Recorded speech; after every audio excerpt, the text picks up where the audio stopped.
Hello, Keith Rucker here at VintageMachinery.org. So today we're going to be working on getting our burner set up to use on our oil-fired Foundry furnace. So a little bit about this burner design that I'm using. This is actually not something that I came up with myself. I'm more or less copying a design that was put together by a gentleman named Dave Allen. And Dave, I think, actually kind of copied it from a commercial burner that was actually much larger than this. It's used in the asphalt industry for melting down asphalt. Basically, he just took that burner design, which he was familiar with because he was in that industry, and kind of scaled it down to use in a foundry furnace. So the components are pretty much the same as that commercial burner that he's copying. And this is a burner that he's been using in his foundry furnace now for quite a while. He's been very successful at melting cast iron with it, as well as brass, aluminum, and other materials.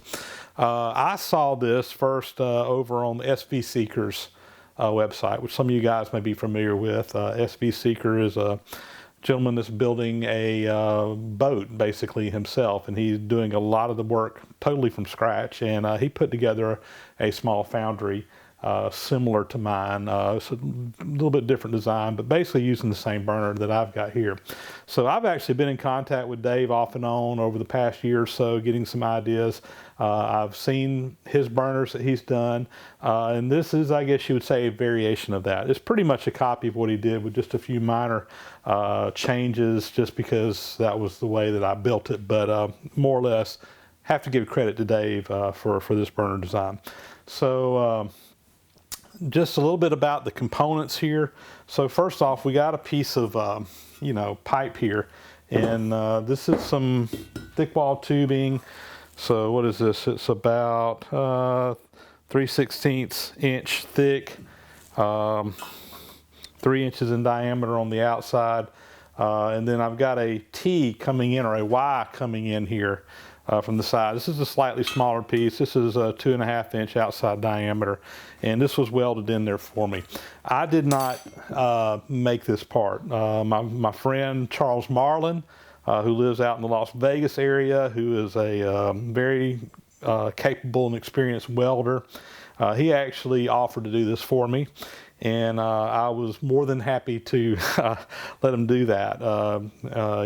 Coming in here and notching the side of a pipe to put something in here at an angle is, I wouldn't say you can't do it, because obviously he did, but I'm just not set up to do that kind of work, and Charles is. So he put this together for me. Let's see the overall length on this.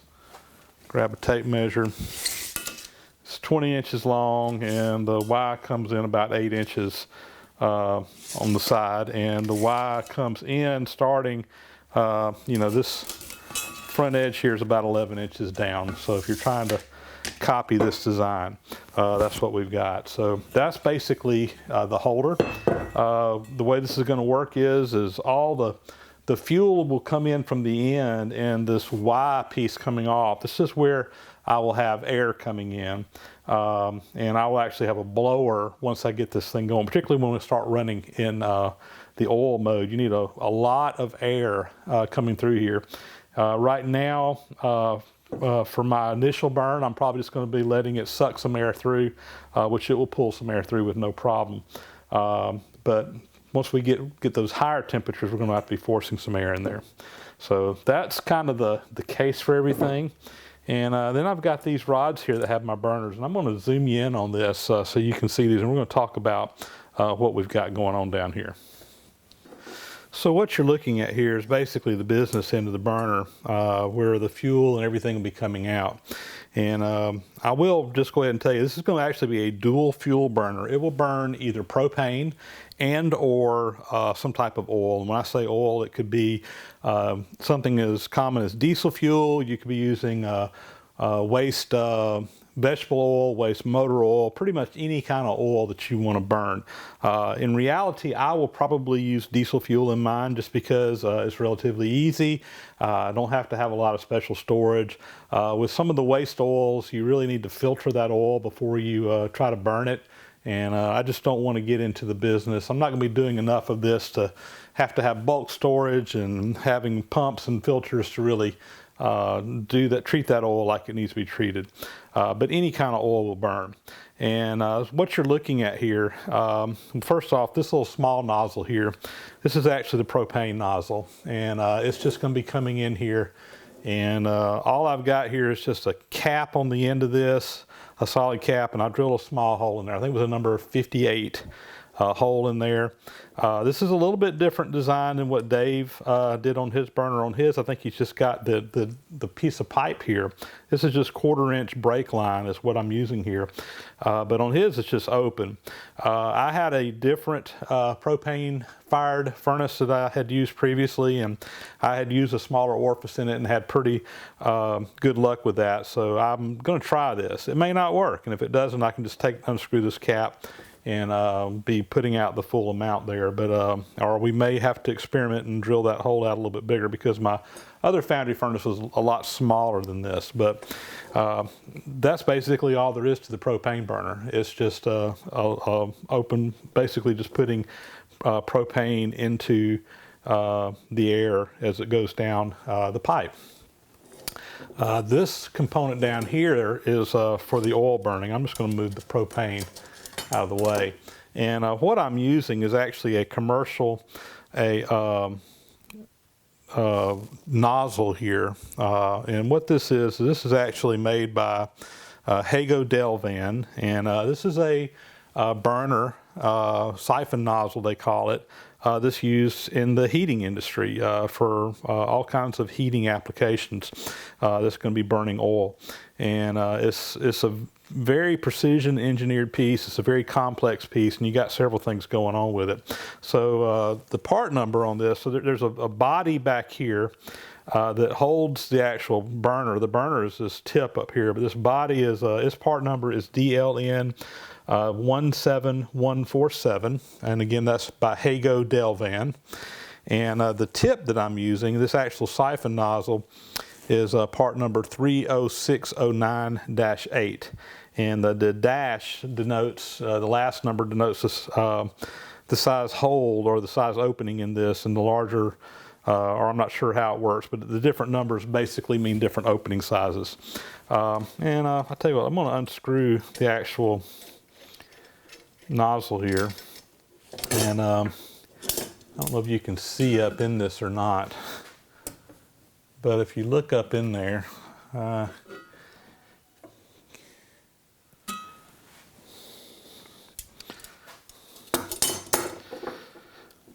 so basically what's happening here is you got two things coming into this.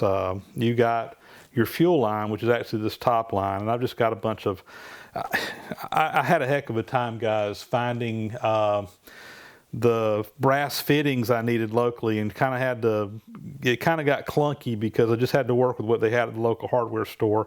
And so some of this could be reduced down if you just had the right one to go from the 1/4-inch pipe down directly into this elbow, but we had to do a little fidgeting around to get it to work right.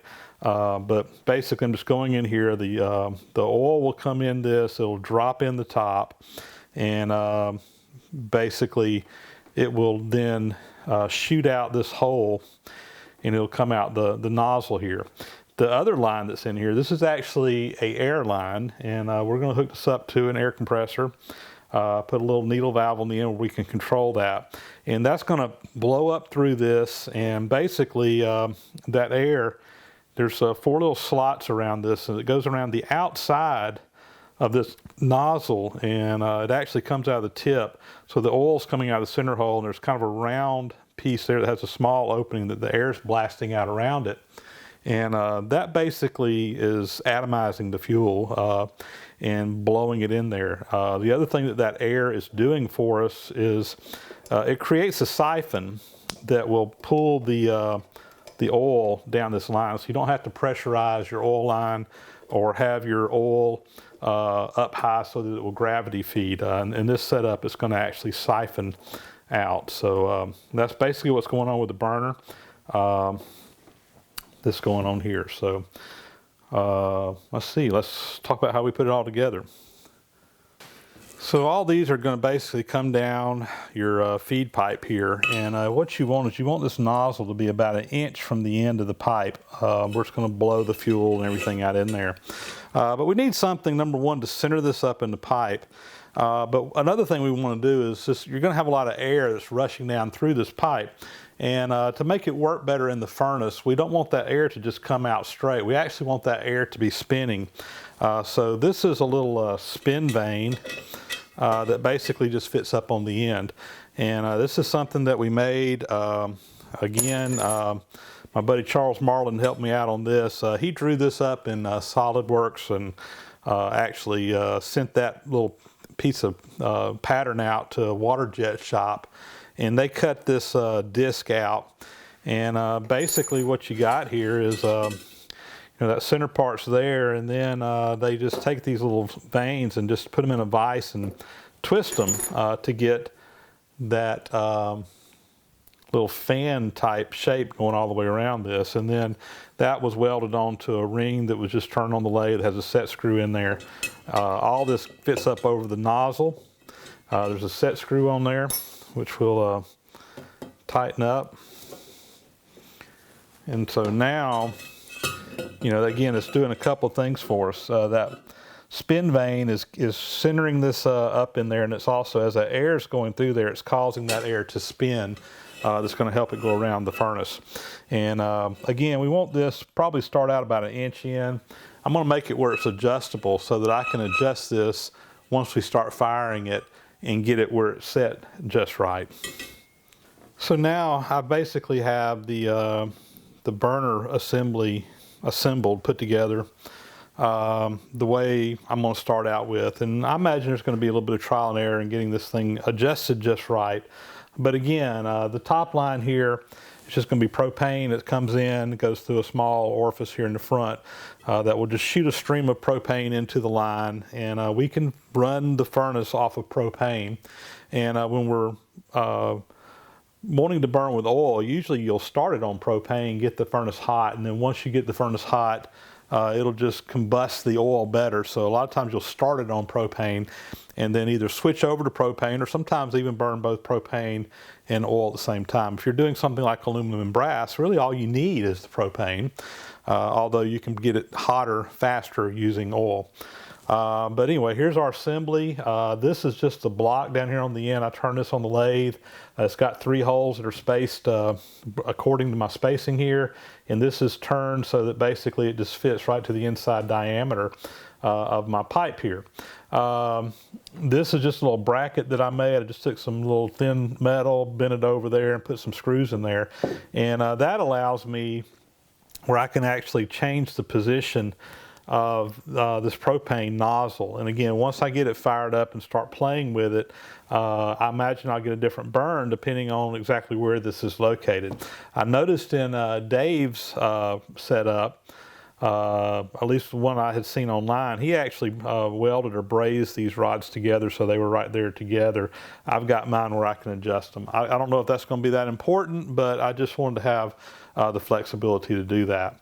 But with all that assembled now, I'm just going to feed it in the end, bring it in here, and for right now, I'm just holding it all together with a hose clamp on the end. I'll probably come up with something a little bit better than that at some point in time, but this seems to be working.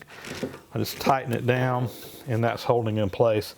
And notice I got a set screw on this down here that's clamping into one of the lines, and what that allows me to do again is to adjust the burner end down here so that I can fine tune that once I get it running. I can get just the flame just like I want, and then I can just tighten that down. So I got a lot of flexibility built into this. So now we're on the back side where the lines are coming out, and I suspect that once I kind of get everything running and adjusted and positioning all this rod inside here, I'm going to probably shorten these up, but for right now I'm going to leave the full length on here. It just gives me flexibility, and again, I don't know exactly how I'm going to adjust this whole thing, so we're going to wait to cut these off kind of after we get it all running. but I need to have connections to my various things that's coming in here. So we've got propane on this line, we got air, compressed air on this line, and we've got oil coming on this line. So we'll start with the air line, and what I've got here is this is just a little needle valve, and this will allow me to control the air just from a air hose. I'll just plug my air hose up to this, and then I'll have a little needle valve here again where I can adjust that like I want to. I've just got a compression fitting on these, and we'll put these in place.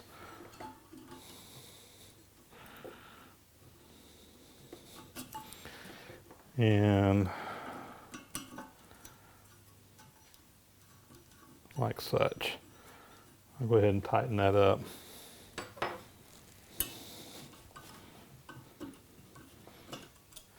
So the next line I've got here is my propane line, and what I've got on here, this is actually a LP gas rated quick disconnect that I'll hook up to my cylinder, and that'll give me the ability to not have to have this permanently mounted. I can disconnect that tank very easily. Take that one off. And the last one we have coming in is going to be my oil line. And again, I've got a little needle valve on here. Let's get that started. There it goes.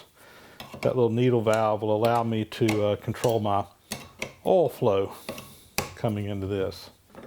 My propane will be controlled at the regulator on the bottle. I've got a regulator on the bottle. With that, I think we are ready to test fire this. And so the first thing I'm going to be doing with this burner is I need to cure out my refractory in the furnace. And to do that, I need to start with a fairly low heat, and then over a period of time, there's a dry out schedule, slowly increase the heat in the furnace over many, many hours, and that will cure that refractory and make sure that we don't blow out any moisture that may be trapped inside of it. So, but before we do that, I want to just test fire this thing on propane. And and for the initial burn, for the drying out and the curing of the refractory, I'm only going to burn propane. I'm not going to be even hooking it up to oil. So really just the one line is all that we're going to be using initially. And then once we get the refractory cured out and get everything ready for the higher temperatures, then I'll probably try out the oil version of this. So I think what I'm going to do right now is take this outside. I'm just going to get all this hooked up, and we're going to test fire just on propane and see if we need to do any fine tuning to the position of this in here. And once that's done, we can take it and actually put it in the furnace and start the curing process. So we got fire in the furnace now, and we are slowly heating this thing up, and this is going to take most of the day to properly cure out this refractory. So I've got a schedule here, dry out schedule that came from the company, and basically what it says is to heat it up to 120 degrees centigrade or 250 degrees Fahrenheit. You want to heat it up slowly, and once you get it up to 250, to hold it there for an hour, and then you're going to crank it up to 450 degrees Fahrenheit, hold it there for an hour, crank it up to 650 degrees Fahrenheit, hold it there for an hour, then up to 1,000 degrees centigrade and hold it for an hour. So anyway, we got some work ahead of us. This has been going now for probably 45 minutes. I got my little infrared thermometer here, and it's showing that on the outside we're about 120 degrees right now, and on the inside, of course, on the hot face, just shooting down in here. So we're running about almost not quite 300 degrees on the hot face itself, and of course you got about 275 on this side, so it really depends on where the flame's hitting it at in there. So, you know, we're just going to heat this up slowly. One thing I'm surprised at is how much moisture is coming out of this thing. So I've had a light bulb down this thing for almost 2 months with just a gentle heat on it, which granted it's not heating it up to boiling temperature, but it's been fairly warm in there. But you can look down in here and see the moisture collecting in the bottom where it's dripping down the insides of the walls. So that's part of the reason why we want to heat it up so slowly, because we want to get that moisture out of it and evaporate it out. If you heat it up too fast, you can actually generate steam inside the refractory and cause it to bust out. So we want that to dry out slowly over time. And it's also going to cure the refractory as well. So right now I got my burner about as low as it'll go and stay lit. And like I said, we're just going to slowly heat this thing up, cure it out. We've been slowly ramping up the temperature on this furnace now. Grab my thermometer here. So there's quite a difference in temperature from inside and outside. Outside we're reading about 350 degrees. Inside we're about 650 degrees, which is really right on target of where I want it to be. We've had this going now for about a little over 4 hours. So about 350 degrees, just depending on where you shoot this thing out, getting a little bit of variation around there, which is to be expected. I'm to the point now in the drying out process. I really want to kick up the heat and get the inside on up to a little over 1,000 degrees. So I have added a blower down here. This isn't a really high power blower, but it's got it's a blower nonetheless. And just putting that in there, really you can tell a difference in the sound. Putting that air inside of here to really get it going up a good bit hotter. So we're going to let this cook out now for another couple of hours. And the dry out instructions say basically get it up to 1,000 degrees Fahrenheit and then bring it up to operating temperature after that. I don't know that I'm going to go all the way to operating temperature today, because really I need to have my oil to get it up to that maximum temperature, but at least we'll have it dried out and cured for the most part, and ready for the next step, which will be to put the insulation blanket on this thing, actually finish the furnace out, and then get ready to actually melt some metal in here. We are getting our temperature right up there where it needs to be for cooking or curing this thing out. So on the inside, let's see, running about 1,030 degrees Fahrenheit on the inside walls. Let me take a couple of shots here, just using an infrared thermometer. So that's about 1,100 degrees right there. 1050 right there. Just depends on where that flame's at in there. It's hitting that back wall, so that back wall is probably a little bit warmer, but fairly constant. Now for you metric guys,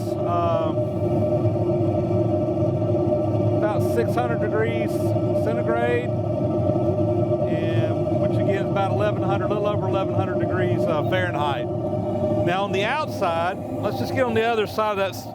This looks like probably about the hottest spot on here. So on the outside, we're about 475 degrees Fahrenheit or 240 degrees centigrade right here. So, the refractory is doing its job. It's insulating the inside, keeping the heat inside, and it's also preventing a lot of the heat from coming to the outside. And again, we're going to have a ceramic blanket to go around this to give it even some more insulation. But I'm waiting to put that on until we get all the moisture out. I don't want to trap any moisture behind it. But I'm pretty happy with what we've got here. Again, we're up over 1,000 degrees inside, and that's the temperature of the refractory itself. The actual temperature of the oven, of the air in there is probably greater than that. But again, the hot skin in there, or the refractory, that's just the temperature of the refractory that I'm shooting right now. And that's assuming that this infrared thermometer is accurate. I'm sure it's close. And and this one goes up to about 1200 degrees maximum, so we're pushing the upper limits of what this infrared thermometer will measure. I'm going to just let this thing probably just keep on cooking, keep it at about this temperature for another hour or so, and then we'll probably take the heat off and start letting it cool down. One thing I've been watching as I've been working on this is these expansion joints that we put in. Everybody was telling me this thing was going to grow, and I cannot tell where it has expanded one bit. Now, granted, we're not up to the maximum temperature that the furnace will go to when going to cast iron, but I really don't think this thing is going to expand as much as some people were thinking it might. Well, I'm letting the furnace cool down now. So we did this ramp up temperature over about a 6-hour period, and starting out low temperatures, about 250 degrees. When we got to the end, my infrared thermometer would only read up to about 1200 degrees Fahrenheit, and I was maxing it out on the inside walls of the refractory. The outside walls, I mean, they're hot, don't get me wrong, but only a little over 500 degrees in the hottest place I could find on there. So the refractory is keeping the heat inside, which is what it needs to do. And again, when we put some insulation on this, it will do that even more efficiently. Again, a lot of water bubbling up out of this. I could see, once we got it up a little bit hotter up here around the rim, I could see a little steam coming up around the outside. So, you know, it took a little bit of time for that heat to get up into this outer rim, but I think we've got it dried out, and I have followed the instructions as close as I could for the dry out process for this. I won't say it was just perfect, but it was pretty darn close, and I just don't have the ability to control my temperature as well as they might to in a more commercial setting. But anyway, we're going to let this cool down and put her up. I'm consider this to be cured out and ready, so next we'll come in and get our insulation on here. Got a few other little odds and ends before we can make our first melt, but we're getting real close to melting some metal in this furnace. Thanks for watching, guys. We'll talk to you later.